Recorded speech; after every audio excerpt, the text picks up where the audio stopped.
Cập nhật tình hình xung đột ở Đông Âu, Felix khai nói Ukraine dùng HIMARS dội hơn 90 đạn pháo vào vùng Donbass. Ukraine được cho là đã mất 200 lính chỉ trong một ngày giao tranh ở Svatovo và Crimea. Đáng chú ý, Nga phát triển các bộ ngụy trang giúp binh lính tàng hình trước kẻ thù. Đức hứa sẽ chuyển xe tăng Leopard 2 cho Ukraine vào cuối tháng 3. Ông Biden nói Mỹ và NATO xây dựng liên minh toàn cầu chống chiến dịch quân sự của Nga. Ở diễn biến khác, xung đột Ukraine đẩy kinh tế Nga lùi 25 năm. Có phải ông Putin đang đối mặt với núi nợ? Một số tin tức đáng chú ý, đảo Đài Loan phóng thử tên lửa có thể tấn công sâu bên trong lãnh thổ Trung Quốc. Hàng loạt quốc gia tiếp tục hỗ trợ Thổ Nhĩ Kỳ, Syria sau trận động đất kinh hoàng. Microsoft cải tiến công cụ tìm kiếm Bing nhờ ChatGPT. Tất cả sẽ gửi đến quý vị ngay sau đây.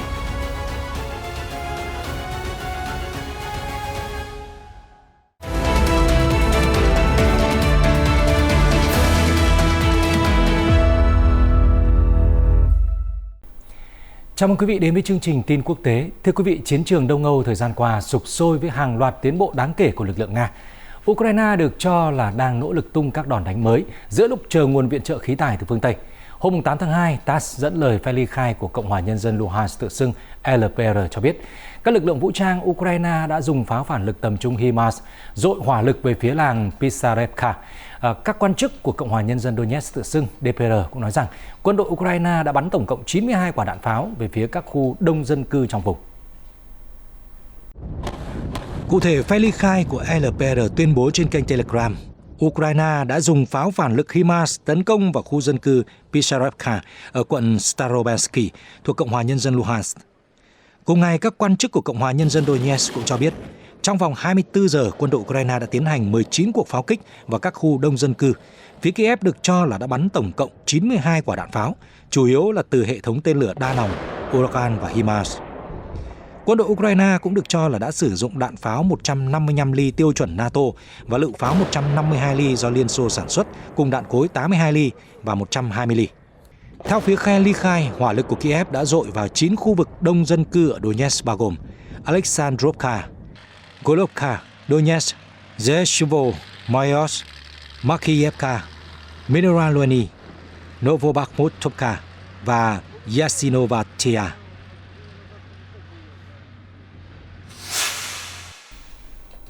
Chia sẻ với TASS hôm 8 tháng 2, ông Andrei Maroko, trung tá về hưu của lực lượng dân quân Cộng hòa Luhansk tự xưng LPR cho biết, chỉ trong 24 giờ giao tranh gần các khu vực Svatovo và Crimea, lực lượng vũ trang Ukraine đã thiệt hại 200 binh lính.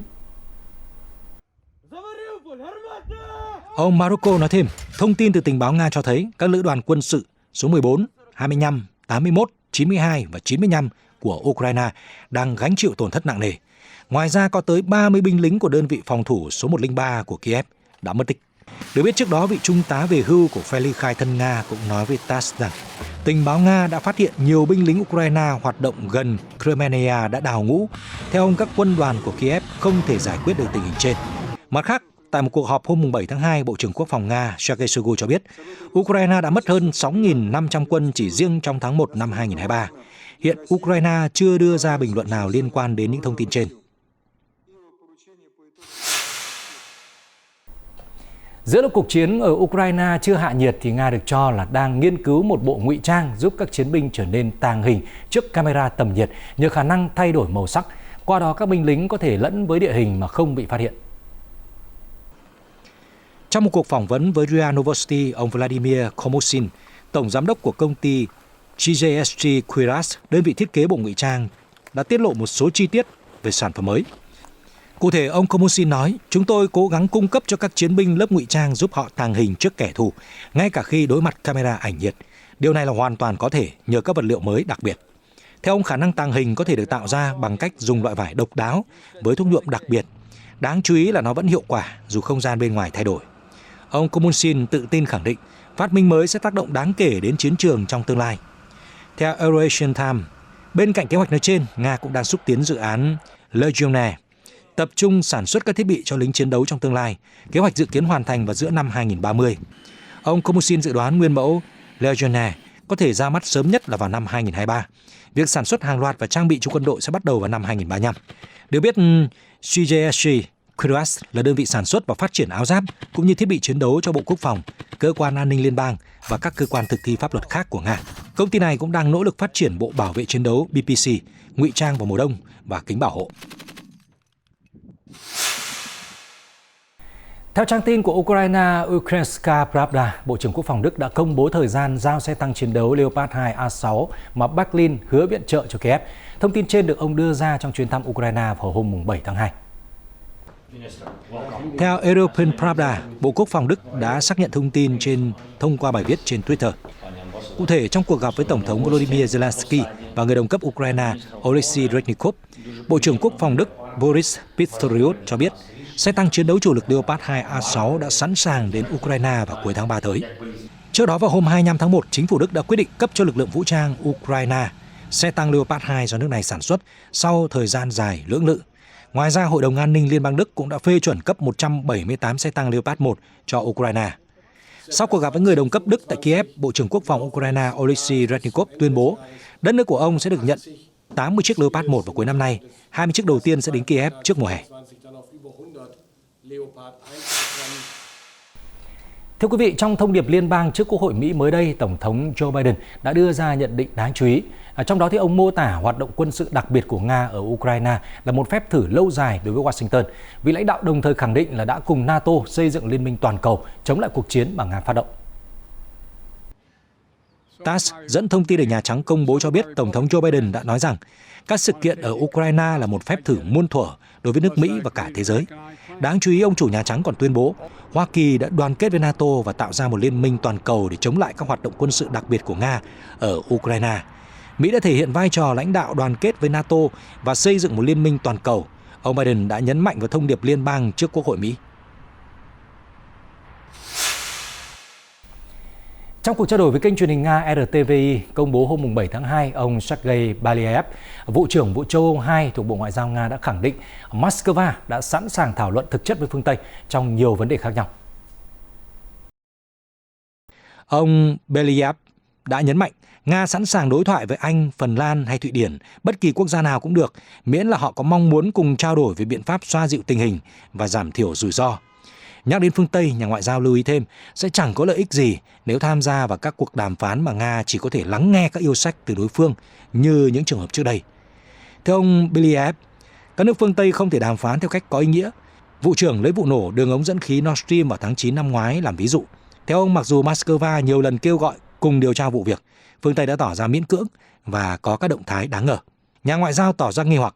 Đối với mọi đề xuất của Nga, phương Tây đều im lặng hoặc phản đối. Câu hỏi đặt ra là tại sao họ lại không muốn cùng điều tra với Moscow?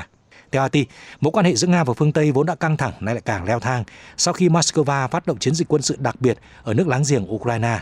Nga nêu lý do là Kiev không tuân thủ thỏa thuận Minsk vào năm 2014, vốn được vạch ra để trao cho Donetsk và Luhansk vị thế đặc biệt trên lãnh thổ Ukraine.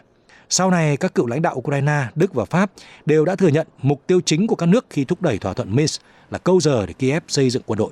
Trước khi chính thức tấn công Ukraine, Nga đã kêu gọi thiết lập thỏa thuận đảm bảo an ninh đa phương và toàn diện. Tuy nhiên, Mỹ đã thẳng thừng bác bỏ. Thưa quý vị, Newsweek hôm 7 tháng 2 chỉ ra Tổng thống Vladimir Putin đang đối mặt với núi nợ khi xung đột ở Ukraine đẩy nền kinh tế Nga thụt lùi 25 năm. Bộ Tài chính Nga cho biết mức thâm hụt ngân sách của nước này đã tăng lên 1,76 nghìn tỷ rúp, tương đương với 24,8 tỷ đô la Mỹ trong tháng 1. Diễn biến trên cho thấy là rắc rối kinh tế ngày một bủa vây xứ sở Bạch Dương.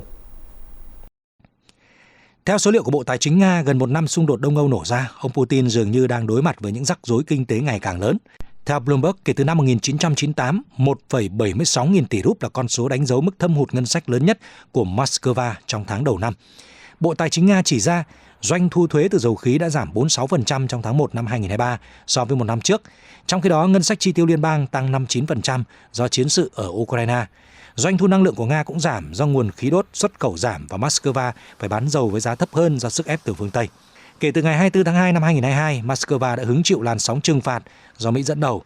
Tháng 12 vừa qua, mức giá trần đối với dầu vận chuyển bằng đường biển của Nga đã được phương Tây áp dụng. Điều này ngăn các nước trả hơn 60 đô la cho một thùng dầu của Moscow. Mức giá trần đã được các quốc gia G7 đề xuất vào tháng 9 để bổ sung cho lệnh cấm hiện có của EU đối với dầu thô nhập khẩu bằng đường biển của Moscow. Hồi tháng 12 năm ngoái, Bộ trưởng Tài chính Janet Yellen cho biết lệnh hạn chế sẽ kìm hãm nguồn thu mà Nga dùng tài trợ cho chiến dịch quân sự đặc biệt ở nước láng giềng.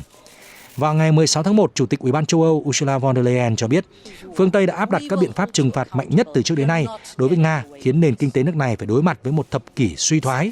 Ngành công nghiệp của Moscow cũng bị bỏ đói do thiếu công nghệ hiện đại và quan trọng. Bà Leyen có tuyên bố châu Âu đã thoát khỏi sự phụ thuộc vào nhiên liệu hóa thạch của Nga, điều mà bà gọi là nguy hiểm trong vòng chưa đầy một năm. Theo Newsweek, Tổng thống Putin đã lệnh cho chính phủ soạn thảo một kế hoạch mới để tính giá dầu Nga trước ngày 1 tháng 3. Được biết, thông báo của Bộ Tài chính Nga được đưa ra chỉ vài tuần sau khi Tổng thống Putin tỏ ra tự hào về lợi nhuận thu được từ khí đốt. Trong một cuộc họp vào hôm 17 tháng 1, ông chủ Điện Kremlin nói rằng các công ty khí đốt Nga đã kiếm lợi nhuận tốt do giá khí đốt trên thế giới tăng. Nguồn sản xuất khí đốt tự nhiên giảm 11,8%, trong khi đó giá khí đốt toàn cầu tăng đáng kể do hành động của các nước phương Tây. Kết quả là các nhà sản xuất và xuất khẩu khí đốt của Nga đã kiếm được lợi nhuận tốt trong 2 năm qua, nhà lãnh đạo cho biết. Ông lưu ý thêm, các công ty khí đốt của Nga đã tăng đáng kể các khoản thanh toán cho hệ thống ngân sách của đất nước. Hôm 8 tháng 2, Phó Thủ tướng Nga Alexander Novak cho biết là EU đã chuyển sang bổ sung một số yếu tố mà ông gọi là miễn trừ đối với mức giá trần áp lên dầu Nga. Theo ông, điều đó cho thấy là Liên minh châu Âu vẫn còn nhu cầu sử dụng dầu của xứ Bạch Dương. Reuters đưa tin, ông Novak đã nói rằng hôm qua chúng tôi đã thấy Liên minh châu Âu đã có một thay đổi trong quy định mà họ đặt ra với dầu Nga. Đó là lưu ý thêm các trường hợp miễn trừ. Điều này một lần nữa nhấn mạnh rằng châu Âu vẫn có nhu cầu dùng các sản phẩm dầu mỏ của Nga. Các chính trị gia châu Âu đã cho thấy hành động thách thức mọi logic.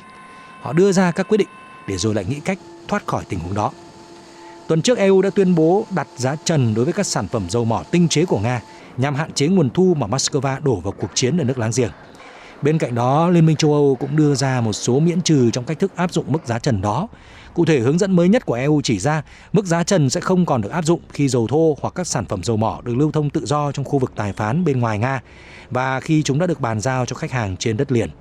Mức giá trần cũng không được áp dụng đối với các sản phẩm dầu mỏ Nga đã qua tác động của quốc gia thứ ba, dẫn đến chuyển đổi thuế quan hoặc đổi loại sản phẩm dầu mỏ. Hồi tháng 12 năm ngoái, phương Tây cũng áp lệnh cấm mua dầu vận chuyển bằng đường biển của Nga, đồng thời giới hạn giá ở mức 60 đô la Mỹ một thùng. Mức giá này vẫn cao hơn giá hiện tại của hỗn hợp dầu thô Urals, loại dầu xuất khẩu hàng đầu của Nga.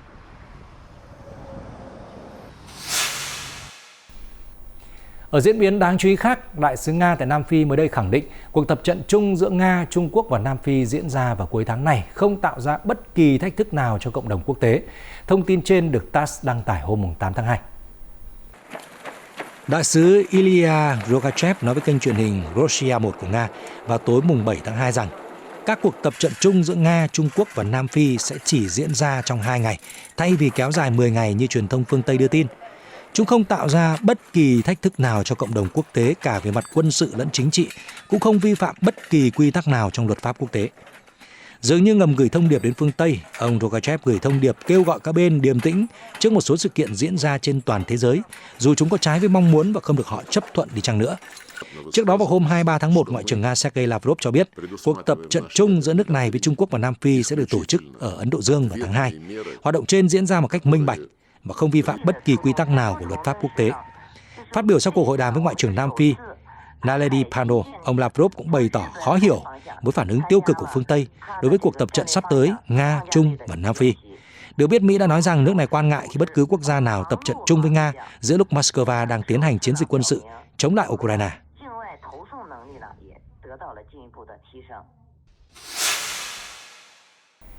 Chuyển sang các tin tức đáng chú ý khác, thưa quý vị, đảo Đài Loan tiếp tục phát triển khả năng tấn công và phòng thủ, bao gồm tên lửa hành trình và các vũ khí có thể tấn công xa bờ nhằm ngăn chặn một cuộc xung đột tiềm tàng. Truyền thông hòn đảo đưa tin Viện Khoa học và Công nghệ Quốc gia Trung San đã phóng thử một phiên bản tầm xa của tên lửa hành trình Hecheongchang từ căn cứ ở Chupang, từ bờ biển phía nam của hòn đảo. Theo báo cáo, tên lửa đất đối đất mới có tầm bắn tối đa 1.200 km, cho phép nó tấn công sâu vào Trung Quốc đại lục như thành phố Vũ Hán. Vũ khí được phóng từ Đài Loan cũng có thể tấn công các căn cứ hạm đội của Hải quân Trung Quốc ở Thanh Đảo và Tam Á nằm ở phía bắc và nam nước này. Sputnik cho hay hiện chưa có thông tin cụ thể về các tên lửa được phóng vào sáng 7 tháng 2. Không rõ đây có phải là tên lửa tầm xa Hecheongchang hay không. Và nếu đúng thì loại vũ khí này có những đặc tính bổ sung nào, chẳng hạn như tốc độ, kích thước đầu đạn hoặc trọng lượng tổng thể. Theo các báo cáo, tên lửa Hecheongchang ban đầu có khả năng hạ thấp độ cao sau đó bật lên ngay trước khi tấn công mục tiêu. Tên lửa được bắn từ bệ phóng được lắp đặt trên xe tải. Đây là loại mới nhất trong một loạt tên lửa hành trình và tên lửa tấn công được Đài Loan phát triển hoặc mua trong những năm gần đây. Ngoài ra còn có các tên lửa hành trình Tomahawk và Jas Air mua từ Hoa Kỳ và chương trình tên lửa hành trình siêu thanh tầm xa Yufeng. Trung Quốc luôn coi Đài Loan là một tỉnh chờ thống nhất và tuyên bố sẵn sàng sử dụng vũ lực nếu cần. Dù Mỹ công nhận chính sách một Trung Quốc nhưng không ngừng cung cấp vũ khí cho Đài Loan để giúp hòn đảo tăng khả năng phòng vệ.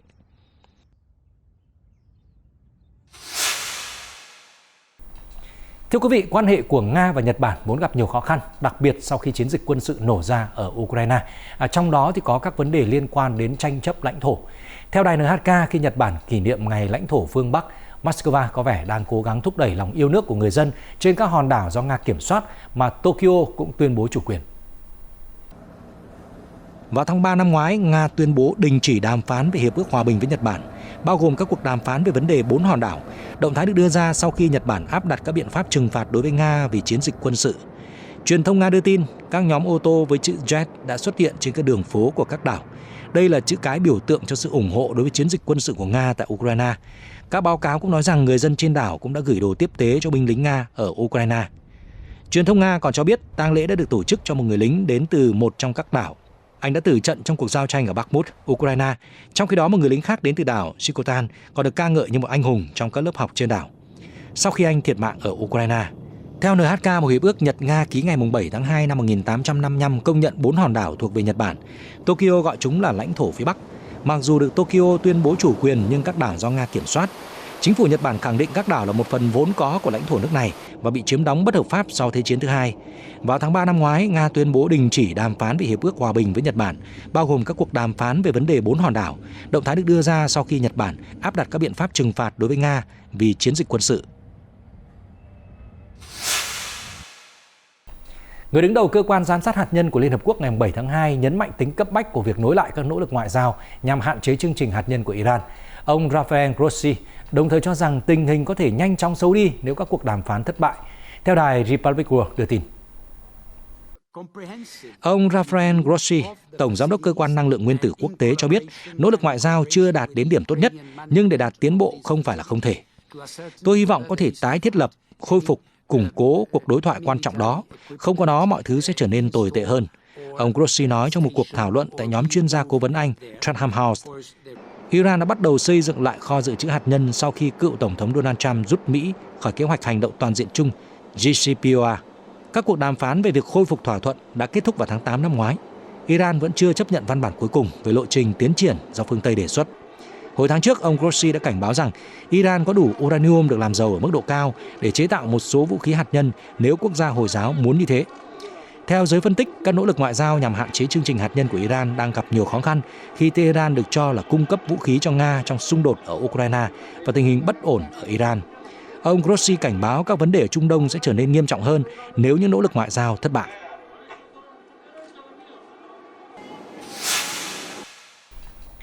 Quan hệ giữa Nga và phương Tây tiếp tục gặp trắc trở không chỉ liên quan đến xung đột ở Ukraine mà còn về các sự kiện đã xảy ra.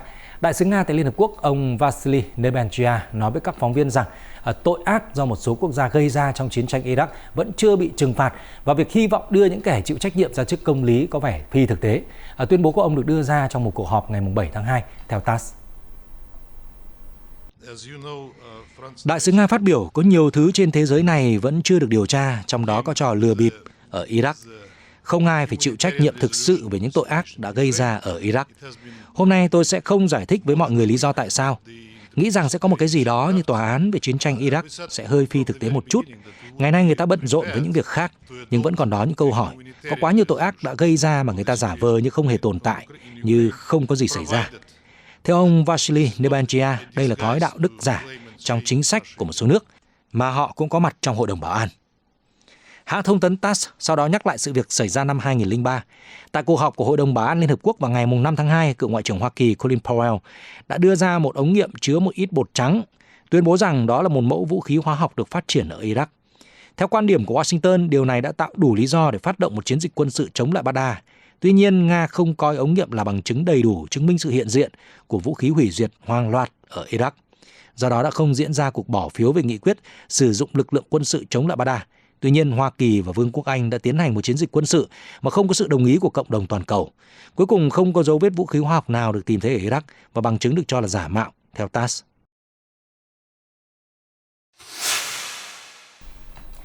Ở diễn biến khác, Reuters đưa tin Tổng thống Mỹ Joe Biden ngày 7 tháng 2 đã khiến các đảng viên Cộng hòa giận dữ khi cáo buộc một số nhà lập pháp đảng này muốn cắt giảm an sinh xã hội để đổi lấy việc tăng trần nợ. Phát biểu của ông được đưa ra khi nhà lãnh đạo đọc thông điệp liên bang lần thứ 2 trong nhiệm kỳ trước Quốc hội. Reuters dẫn lời Tổng thống Biden tuyên bố trong bài phát biểu thông điệp liên bang rằng một số đảng viên Cộng hòa muốn bắt nền kinh tế làm con tin và buộc tôi tán thành các kế hoạch kinh tế của họ. Theo truyền thông, chủ nhân Nhà Trắng có thể ám chỉ đến việc Đảng Cộng hòa nhất quyết bác bỏ việc tăng giới hạn nợ, trừ khi Đảng Dân Chủ ủng hộ việc giảm chi tiêu chính phủ. Sau đó, Tổng thống nói tiếp, thay vì bắt người giàu phải trả phần của họ một cách công bằng, một số đảng viên Cộng hòa muốn Medicare và an sinh xã hội ngừng hoạt động. An sinh xã hội và Medicare là những chương trình bảo hiểm y tế và hưu trí phổ thông do chính phủ Mỹ điều hành. Ông Biden đã đọc thông điệp liên bang thứ 2 trong nhiệm kỳ trước lưỡng viện Quốc hội ngày 7 tháng 2. Theo giới phân tích, đây là bài phát biểu rất quan trọng với ông chủ Nhà Trắng, được đưa ra sau khi ông phải đối mặt với một hạ viện do Đảng Cộng hòa kiểm soát.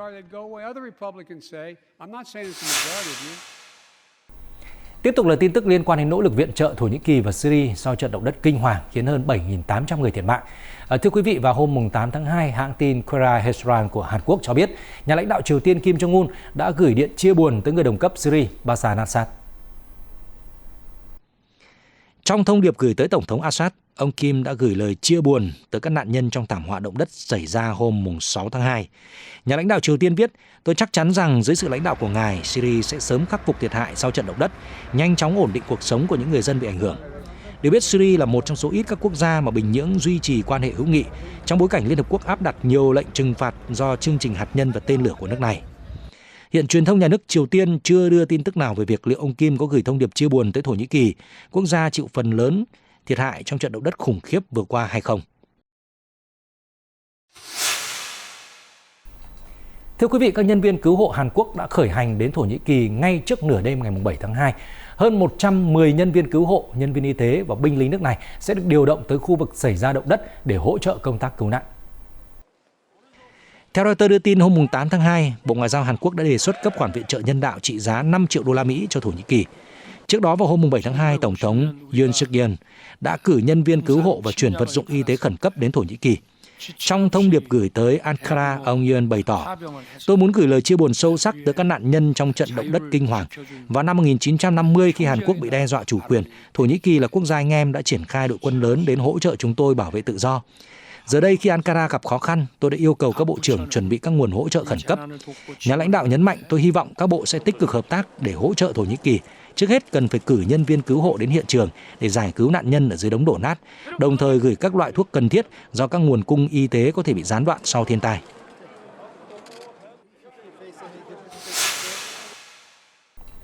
Hãng tin Reuters cho biết một đội cứu hộ Trung Quốc đã đến thành phố Adana, phía nam Thổ Nhĩ Kỳ vào rạng sáng 8 tháng 2 để tham gia các nỗ lực cứu trợ sau 2 trận động đất kinh hoàng. Nhóm cứu trợ gồm 82 thành viên được phía Trung Quốc triển khai theo lời kêu gọi của Thổ Nhĩ Kỳ đã khởi hành từ Bắc Kinh vào 22 giờ hôm 7 tháng 2 và hạ cánh tại thủ đô Ankara lúc 4 giờ 30 theo giờ địa phương. Nhóm bao gồm nhân viên cứu hỏa và cứu hộ, cũng như từ Trung tâm ứng phó động đất quốc gia và Bệnh viện Đa khoa khẩn cấp ở Bắc Kinh. Bên cạnh đó, đội cũng mang theo 4 chó nghiệp vụ và 20 tấn thiết bị vật tư cứu hộ, gồm thiết bị tìm kiếm và phát hiện nạn nhân, thiết bị duy trì thông tin liên lạc và thiết bị y tế. Về phía Úc, Thủ tướng Anthony Albanese cho biết chính phủ của ông sẽ triển khai một đội tìm kiếm và cứu nạn để hỗ trợ các nhà chức trách Thổ Nhĩ Kỳ. Mục tiêu là đưa những người còn dưới đống đổ nát lên mặt đất vào cuối tuần. Theo Reuters, phát biểu trước Quốc hội, ông Albanese cho biết có 72 nhân viên cứu hộ sẽ được Úc triển khai đến Thổ Nhĩ Kỳ. Các cơ quan chính phủ đang hợp tác chặt chẽ để điều phối hoạt động viện trợ càng sớm càng tốt. Thông báo trên được đưa ra một ngày sau khi Úc cam kết cấp khoản hỗ trợ tài chính tương đương 6,9 triệu đô la Mỹ. Trong khi đó, New Zealand cam kết viện trợ khoảng 948.000 đô la Mỹ. Gã khổng lồ công nghệ Mỹ Microsoft đã công bố kế hoạch cải tiến công cụ tìm kiếm Bing của mình bằng cách sử dụng một chatbot AI phổ biến. Các chuyên gia cho rằng động thái này có thể đánh dấu sự khởi đầu cho cuộc chạy đua vũ trang AI giữa các hãng công nghệ lớn nhất thế giới. NHK đưa tin hôm 8 tháng 2, Chủ tịch kiêm Giám đốc điều hành Microsoft Satya Nadella đã nói rằng kế hoạch mới sẽ đánh dấu giai đoạn quan trọng trong công cụ tìm kiếm. Đó là một mô hình mới. Trên thực tế, cuộc đua đã bắt đầu từ hôm nay. Mọi thứ sẽ phát triển rất nhanh, ông đánh giá. Microsoft cho biết công cụ tìm kiếm mới sẽ có sự hỗ trợ của ChatGPT. Đây là chatbot AI phổ biến, có thể trả lời câu hỏi của người dùng một cách khá tự nhiên.